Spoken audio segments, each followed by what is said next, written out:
Okay, I'm here to talk about Jim Calaway, and it's probably important I be honest. My relationship with Jim really centered around one thing. I know what you're thinking.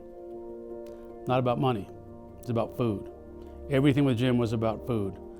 And so I had lunch with Jim on a regular basis. Jim ordered for both of us. Jim ordered dessert for both of us. I was looking forward to my New Year's resolution of not letting Jim force me to have dessert, but I didn't quite make it to the New Year's and didn't quite have that chance to tell Jim I wasn't going to have any more dessert because I had to watch my health. I would gladly get fatter and heavier and eat all the desserts he wanted me to have lunch with Jim again.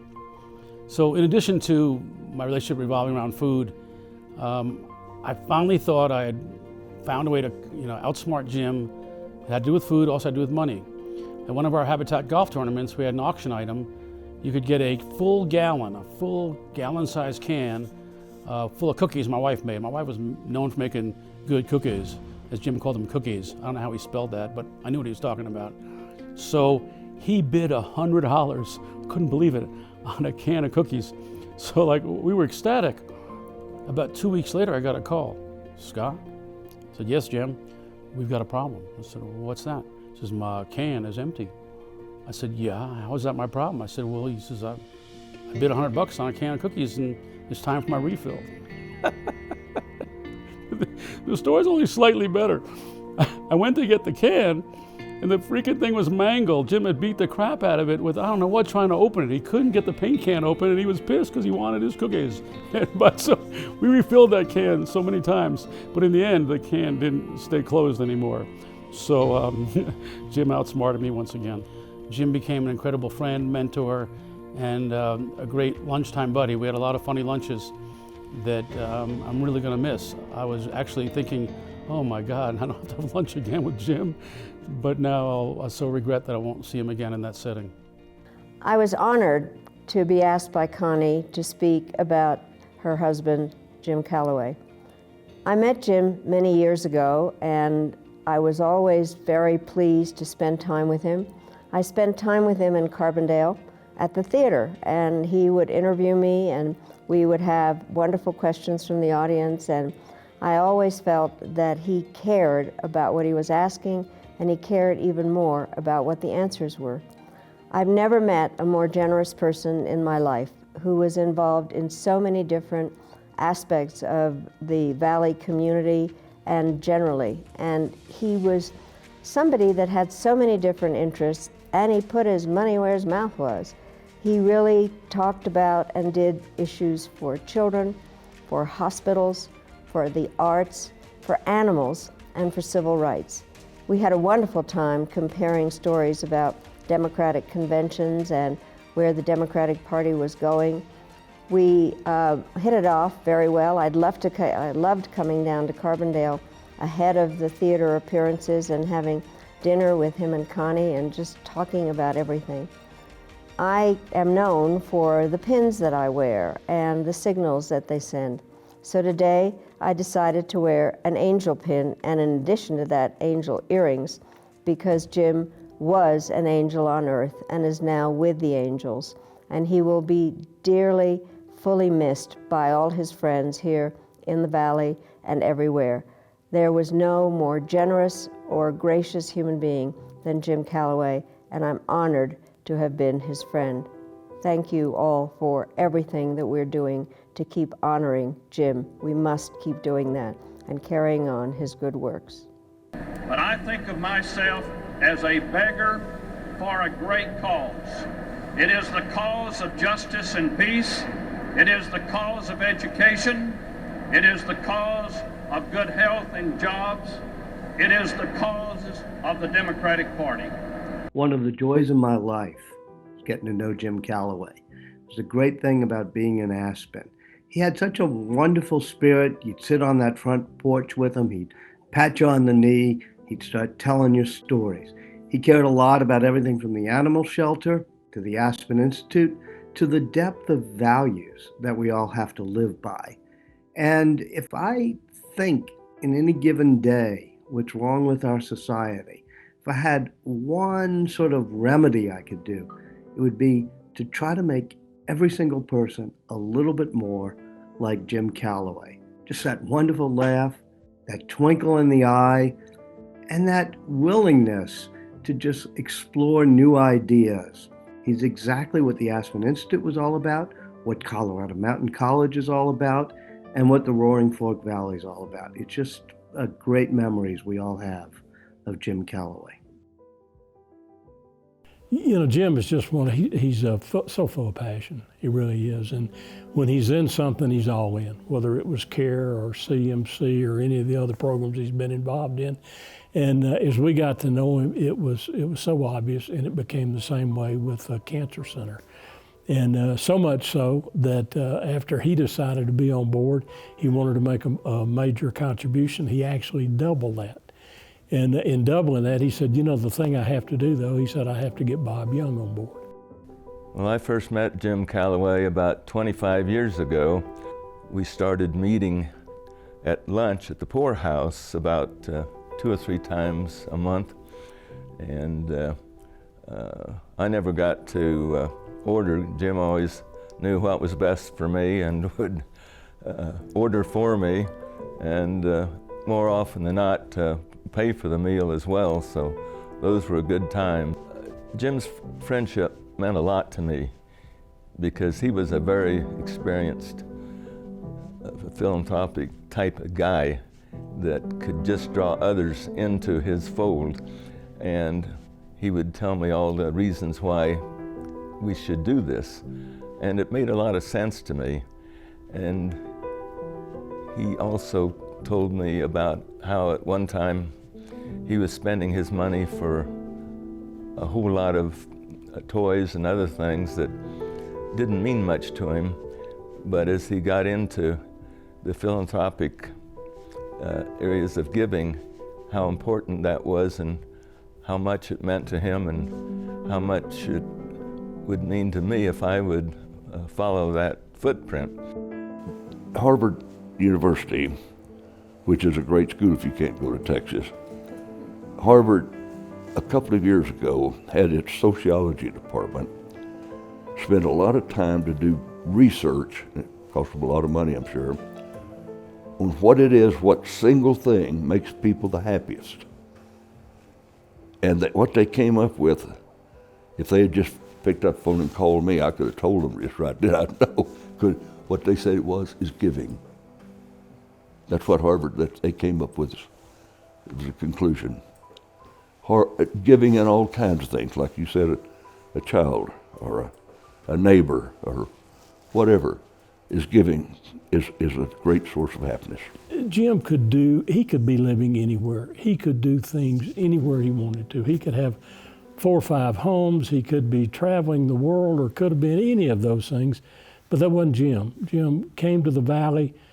In being here, it didn't take Jim long to where he got involved.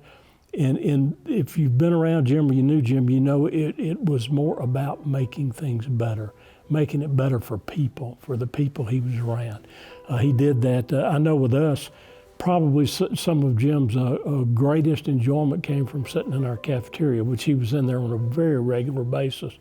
And but when people would come by and just tell him how much the Cancer Center meant to them, meant to a member of their family. And I think he got more enjoyment out of that than he did anything. But once again, he had impacted someone's life. Same thing with CMC in providing the education or helping enhance the education in the Valley. Jim Calaway, what can I say? I sit in the Calaway Academic Building at Colorado Mountain College in Spring Valley. So many students here have benefited from the generosity of Jim and certainly of Connie as well. He has such a legacy at Colorado Mountain College. He sponsored the theater program. He helped to bring CARE up to our campus. He founded the Board of Overseers. He's an honorary degree holder. He's a commencement speaker here. We will miss him greatly. And I certainly won't know what to order for lunch at the poorhouse, since I never had to think about that because Jim always ordered for me. Jim's been there from day one. He was involved with us right up to his last day. One of my favorite memories, we had a big groundbreaking ceremony and Jim was there. He was so excited about it. It was cold, and I do remember Jim saying, coming over to me and say, "How long is this gonna last?" Because it was chilly. But we had a hard hat for Jim that said Thunder River Theater Company, and a shovel that we all passed around and dug our little hole, and Connie was there. You know, it's interesting because I knew Connie before I knew Jim. She introduced me to Jim 25 years ago. And then a couple of years ago, I turned Thunder River over to my good friend and protege, and he has taken it into a new level, and a lot of that had to do with Jim, yes? A lot of that had to do with Jim. One of the things that I feel like Jim really imparted to me and repeated to us over and over again was the importance of legacy. And I feel like that's a message that he has given so much of our community and really has instilled in us and in me as a newer nonprofit leader as well, that he was always thinking for the future and trying to set a foundation for all of us organizations in the Valley. And that is something that I really hold in my heart, and I felt like he had all of us in his heart for the long term beyond his own life. And he has taught us that message now in a very personal way. And then on the personal side, I have 2 dogs from CARE. It didn't matter how important the business was at hand. Anytime that Jim called me on the phone or that I was speaking with him, the first question out of his mouth was, "How's that little critter of yours doing?" And I think that was probably something that we all shared. So many of us in the Valley have benefited personally from CARE and also from all of the foundations and organizations that he was a part of. So we have, my wife and I have 2 cats. They were kittens when we got them from CARE.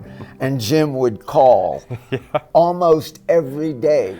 "You love those kittens?" And when he had his knee replaced and he was at Heritage, we went down to visit him, and I said, "You know, we're coming to see you. Bring the cats." And he would sit there with both of them in his arms, just loving them up. I love that about Jim. His love of animals just is touching. Yeah, it's a big loss for our community, but his legacy will continue on, and the work that we're doing and love to do at Thunder River Theater Company is a reflection of his love for us and our reflection back for what he gave to us. Absolutely. So, thanks, Jim. Hi, friends of Jim and Connie Calaway.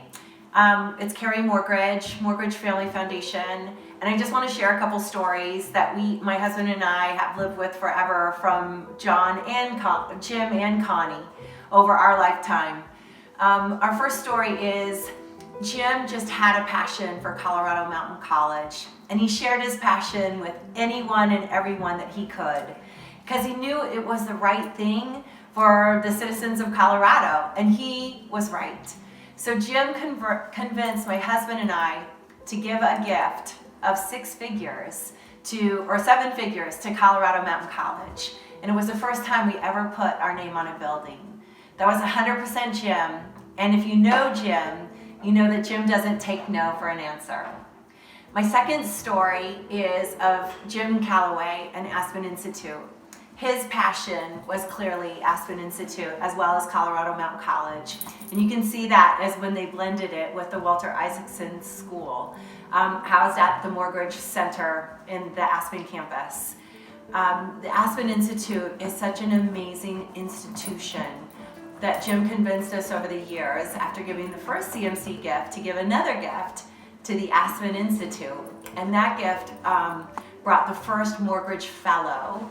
And the Mortgage Fellow today works on 2-gen poverty alleviation. I know something near and dear to Jim's heart. Then the last thing that a lot of people might not know about Jim Calaway was his passion for animals. I do have my dog in this spot. Her name is Nina. And Jim always had animals in his life and did a lot for animals in the community. But what our community in Aspen may not know is that my husband and I bought Jim's 2 mules and his jackass. So not only did we give $1 million to the college, but we bought Earlene, April, and Sassy the jackass. So Jim will always have a special place near and dear in our heart.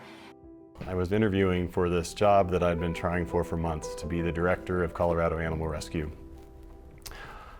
I was so excited about it. Third step in the process was to meet Jim. I realized the 3 things he really wanted to know from me were: 1, how much I loved animals, if I was indeed in love with my own dog, and 3, was I happy? The first 2 answers were easy. I hadn't given as much thought to the third question, was I happy? Luckily, I made it through the interview with Jim, and I was offered the job as director for care. The board of directors told me I'd be working very, very closely with Jim. I didn't know that meant I would have a new mentor, something I had never had before in my professional life, and a very best friend. I learned that his ways of defining happiness in his life were surrounding 3 different things: being generous, which we all know he was profusely. He did it with responsibility, giving to the people he cared about and the organizations he loved. Genuine. Jim was his very genuine self. Didn't try to be like anybody else. Didn't expect people to think he would be anyone other than he was. And he wanted the same from all of us. 3, grateful. Jim never stopped thanking people, and it's probably one of the very best things he taught me: to give credit to the people who are helping your success, helping you thrive in life. Not only makes them feel special, but it's a reminder every day how fortunate you are and how lucky we all are to have the support we do in life. One of Jim's ways of showing his gratitude to the people he cared about was to call them up and say thank you. Jim called me daily, yes, every day, and my favorite phone calls were the ones where Jim was just thanking me for my time with him, thanking me for drinking his cheap but really good wine, thanking me for talking with him and sharing some stories about my life. Oftentimes he wouldn't say goodbye. Oftentimes he wouldn't add anything to the conversation other than thank you for the time you spent. And that's rare in a friend, to remember to thank everyone that they talk to on a regular basis. So to answer Jim's question from my interview, am I happy? I would have to tell Jim that yes, I am happy.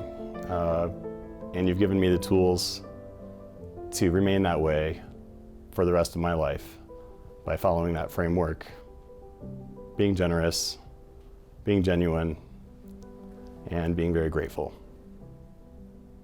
So thanks, Jim.